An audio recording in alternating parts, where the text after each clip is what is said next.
یہ جسم حسد کا گھر ہے، اور یہ بھی یاد رہے کہ حسد میں گھرانے کا گھرانہ مبتلا ہو جاتا ہے۔ جس طرح اصحاب کہف بقول خدا تعالی بظاہر بیدار اور در حقیقت مصروف خواب ہیں، اسی طرح عرف دیکھنے میں بیدار نظر آتے ہیں مگر واقع میں بے خود اور جسمانی تعلقات سے آزاد ہے۔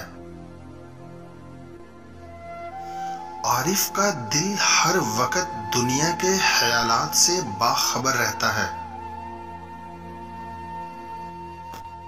جس طرح ارواح کو ایک وقت خاص میں قید جسم میں آزادی بخش کر بار تکالیف سے سبکدوش کر دیا جاتا ہے، اسی طرح ہم کو بھی باطنی خطرات کے پھندے سے آزادی دلائی جائے تو کیا ہی بات ہے۔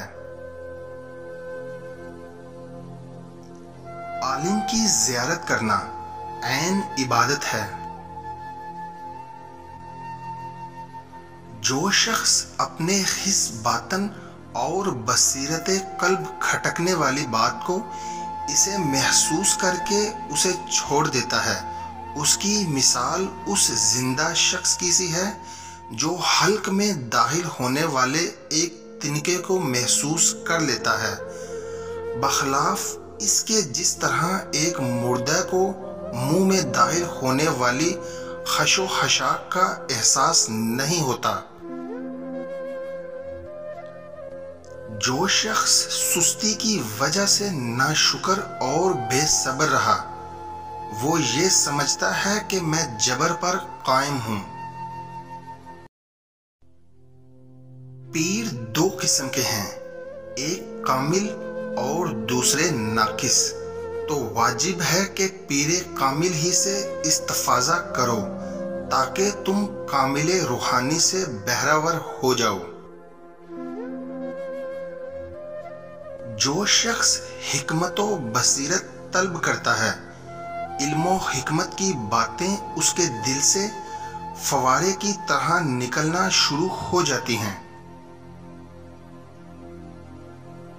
جو شخص مرد خدا نہیں، اس کو خشک ریت سمجھو جو ہر دم آب عمر کو جذب کیا جا رہا ہے۔ زندگی میں تین چیزوں کا اظہار کبھی مت کرو: اول سفر کی تیاری، دوم مال و دولت، سوم راہ گزر۔ عمر پانی ہے اور زمانہ اس کی نہر، اور خلق باطن تیری نہر عمر کی ریت ہے۔ مشورہ کرنا اچھی بات ہے مگر اس کے ساتھ اخفائے راز بھی ضروری ہے، لہذا مشورہ ایسے طرز کلام سے کرنا چاہیے کہ راز آشکار نہ ہونے پائے۔